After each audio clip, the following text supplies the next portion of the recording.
मेहरा परिवार, जतिन, तन्वी, जूही और ईशान एक रोड ट्रिप पर है। रास्ते में अचानक एक पेड़ गिर जाता है और उन्हें वैकल्पिक रास्ते से गुजरना पड़ता है। थोड़ी ही देर में वे एक अजीब कस्बे में पहुंच जाते हैं, शांत लेकिन बहुत पुराना और असामान्य। जितनी बार वे निकलने की कोशिश करते हैं उतनी बार वो उसी जगह वापस लौट आते हैं। एक बार तो उनका एक्सीडेंट हो जाता है। स्थानीय लोग उन्हें बचाते हैं और इंस्पेक्टर भास्कर सिंह चेतावनी देते हैं, सूरज डूबने के बाद खिड़की दरवाजे बंद रखना और किसी के लिए मत खोलना, चाहे वो कितना भी अपना लगे। रात को वे पहली बार इन प्राणियों को देखते हैं।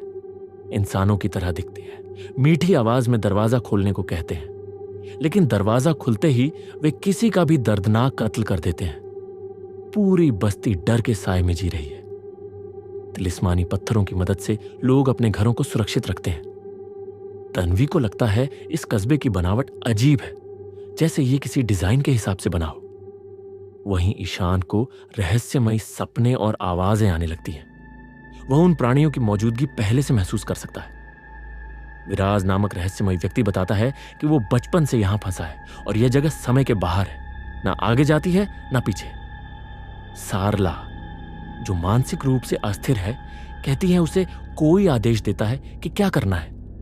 वह हिंसक हो जाती है और भास्कर को उसे कैद करना पड़ता है। इस दौरान जतिन और डॉलिस कृतिका एक रेडियो ट्रांसमीटर बनाते हैं ताकि बाहर की दुनिया से संपर्क हो सके। एक दिन उन्हें एक आवाज मिलती है, तुम्हें यहां नहीं होना चाहिए, और फिर सब कुछ बंद हो जाता है।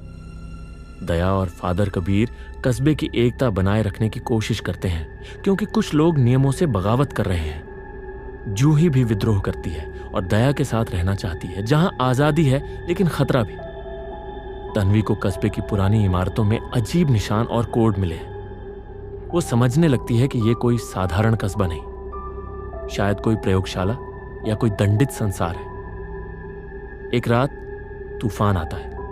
प्राणी असामान्य रूप से संगठित हो जाते हैं। कुछ घरों में तावीज काम नहीं करते, कई लोग मारे जाते हैं। डर, पागलपन और अविश्वास फैलने लगता है। ईशान को एक पुराने तहखाने में कुछ पत्थर पर बने चिन्ह मिलते हैं। वह बताता है कि यह सब बहुत पहले हो चुका है और अब कुछ नया आने वाला है। अंत में जब सभी थक चुके होते हैं, तभी जंगल से एक नया, पहले कभी न देखा गया प्राणी आता है। वह बाकी प्राणियों से बहुत ज्यादा खतरनाक और चालाक है। ईशान खिड़की से देखता है और केवल इतना कहता है, वो आ गए। एक डरावनी और रहस्यमय जगह जहां समय, तर्क और मानवता सब धुंधला हो जाता है। बाहर से आए लोग एक ऐसे सवाल के साथ खत्म होती है जो जवाब से कहीं ज्यादा खतरनाक है। क्या हम कभी लौट पाएंगे? कस्बे में अब माहौल पहले से भी ज्यादा तनावपूर्ण और रहस्यमय हो चुका है। पिछले हमले के बाद सब कुछ बदल गया है। जो प्राणी पहले जानवरों की तरह व्यवहार करते थे, अब उनमें किसी संगठित ताकत की झलक दिखाई देने लगी है। लोग अब समझ चुके हैं कि यह सिर्फ अंधेरे के राक्षस नहीं है, ये देख और सोच सकते हैं। तन्वी और जतिन का परिवार अब पूरी तरह से कस्बे की दिनचर्या में शामिल हो चुका है, लेकिन उनके मन में एक ही सवाल है, क्या यह जगह कभी छोड़ी जा सकती है? ईशान अब लगातार अजीब सपने देख रहा है। सपनों में उसे एक अनजान लड़की दिखाई देती है जो किसी दूसरी जगह पर फंसी हुई है, लेकिन वो भी ठीक उसी तरह के प्राणियों से घिरी है। लड़की कहती है, हम सब एक जाल में फंसे हैं, रास्ता बाहर नहीं अंदर है। विराज अब पहले से ज्यादा बोलने लगा और भास्कर और तन्वी को बताता है कि जब वह बच्चा था तब भी यह कस्बा ऐसा ही था। न कोई बूढ़ा होता है, न मौसम बदलता है। उसे यकीन है कि यह कस्बा असली नहीं है, बल्कि किसी और शक्ति द्वारा बनाया गया है, किसी प्रयोगशाला की तरह, किसी खेल की तरह। इसी बीच जतिन रेडियो से फिर संपर्क करने की कोशिश करता है और एक दिन उसे फिर से वही महिला की आवाज सुनाई देती है, अगर तुम सब कुछ देख रहे हो तो रुको, मत करो, वो देख रहे हैं।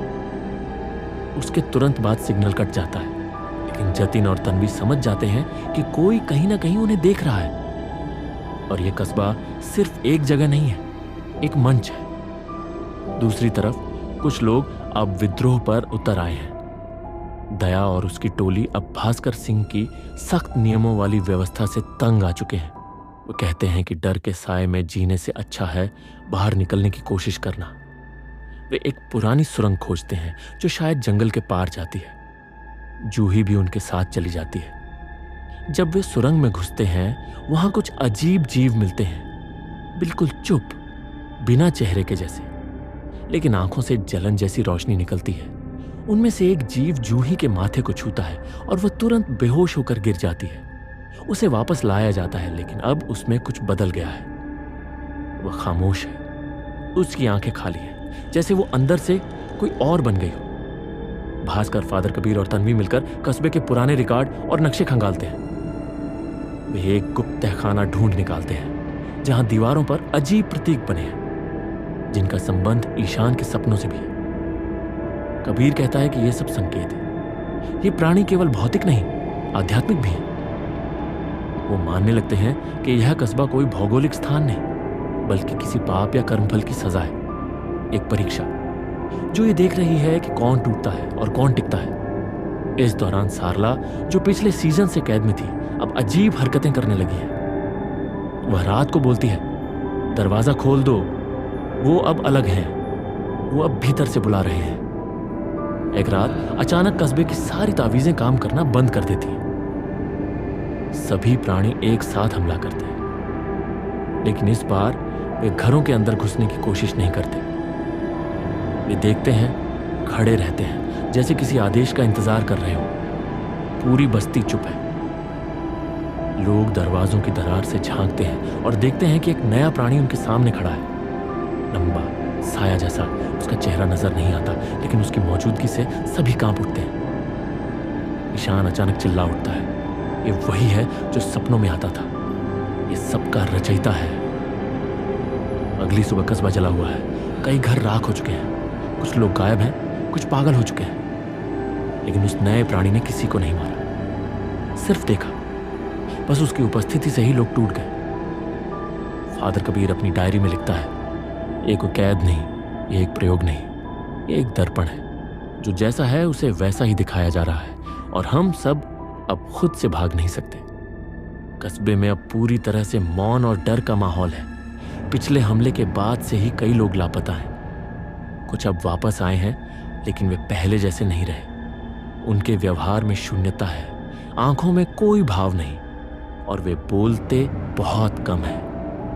ईशान अब दिन में भी कुछ दूसरी दुनिया की झलकें देखने लगा है। वह दीवारों के पार कुछ घूमते हुए साए देखता है जो बाकी लोगों को नहीं दिखते। वह कहता है, ये कस्बा असल नहीं है, ये परतों में है, जैसे सपने के ऊपर सपना। भास्कर सिंह अब टूट चुका है। वह कस्बे की रक्षा करते करते थक गया है। उसकी आंखों में निराशा है। विराज उसे बताता है कि यह कस्बा अब बदल रहा है। जो पहले नियम थे अब वे भी काम नहीं करते। पहले तावीज काम करते थे, अब नहीं। पहले रात ही खतरा थी, अब दिन भी डरावना हो गया है। जतिन और तन्वी अब कोशिश करते हैं कि कस्बे का नक्शा फिर से खींचा जाए, लेकिन हर बार रास्ते बदल जाते हैं। एक ही जगह पर हर बार कुछ नया दिखता है, जैसे जमीन हर रात अपना चेहरा बदलती है। उन्हें एक पुरानी बिल्डिंग मिलती है जो पहले कभी नहीं दिखी थी। अंदर दीवारों पर कुछ लिखावटें हैं, प्राचीन लिपि जैसी, जिनमें मानव चेहरों के साथ घंटियां, धागे और आंखें बनी हैं। फादर कबीर अब बहुत गहरे ध्यान में जा चुके हैं। वे कहते हैं, हम किसी और की स्मृति में जी रहे हैं। किसी की बीती यादों का कैदखाना है ये। वे ध्यान के जरिए ईशान के सपनों से जुड़ने की कोशिश करते हैं। इस बीच जूही की हालत बिगड़ रही है। जो छाया सुरंग में उसके शरीर को छूकर आई थी, वह अब उसके भीतर जाग चुकी है। वो कभी कभी नींद में चलती है और अजीब भाषा में बोलती है। कृतिका को शक है कि ये कोई मानसिक विकार नहीं, ये कस्बे की आत्मा का असर है। एक दिन कस्बे में एक नई महिला आती है, नीलिमा। कोई नहीं जानता कि वह कहां से आई। उसका चेहरा बहुत सामान्य है, लेकिन वह सभी के बारे में सब जानती है। वह कहती है, मैं वहां से आई हूं जहां यह सब बनाया गया था। सब हैरान हो जाते हैं, लेकिन नीलिमा कहती है, तुम्हारा कस्बा एक चुने गए समूह के लिए था। पर अब सिस्टम गलती कर चुका है। अब वो सब जगह फैल गया है। वह समझाती है कि यह कस्बा असल में मूल भावनाओं की परीक्षा है। डर, गुस्सा, पछतावा, विश्वास, हर व्यक्ति को उसकी कमजोरी से तोड़ने के लिए डिजाइन किया गया है। लेकिन अब वो सिस्टम खुद पिघलने लगा है। कस्बे की सीमाएं अब स्थिर नहीं रही, समय भी स्थिर नहीं रहा। इसी बीच कुणाल और दया जंगल की गहराइयों में जाकर एक पुराना पत्थर ढूंढते हैं जिसमें खून से लिखी इबारतें हैं। जो लौटेगा वही खोएगा, जो खो गया वही बच जाएगा। उस रात सारे लोग एक साझा सपना देखते हैं। सपना शांत है, कोई संगीत है, उजाला है, लेकिन फिर धीरे धीरे उसमें से उनके अपने चेहरे गलने लगते हैं, जैसे पिघलती मोम की मूर्तियां। वे एक आवाज़ सुनते हैं, तुम खुद को नहीं पहचानते इसलिए तुम यहां हो। ईशान अब पूरी तरह बदल गया है। वो एक रात सबसे कहता है, अब दरवाजा खुलेगा, लेकिन जो उस पार है वो सिर्फ समझने वाले के लिए है। कहानी के अंतिम हिस्से में सभी पात्रों को अचानक एक एक करके कहीं और खींच लिया जाता है, जैसे कोई अदृश्य दरवाजा खुला हो। हर व्यक्ति को एक अलग कमरा मिलता है, उसके जीवन के सबसे बड़े पछतावे या डर से जुड़ा। वहां वह या तो टूटता है या खुद को स्वीकार करता है। फादर कबीर की आत्मा खुद से मुक्त हो जाती है। तन्वी को अपनी पुरानी एक भूल का सामना करना पड़ता है। जतिन अपने बेटे को खोने के डर से जूझता है। जूही खुद को बचाने के लिए एक प्राणी से बात करती है और वो प्राणी उसकी आंखों में देखकर कहता है, अब तुम चुन सकती हो, या रचना बनो या रचने वाली। अंत में केवल ईशान, जूही और विराज ही बाहर आते हैं। बाकी सब गायब हो चुके हैं और अब कस्बा शांत है, मगर एक नई सड़क बन चुकी है। एक बस दूर आती दिखती है, उसमें नए लोग बैठे हैं।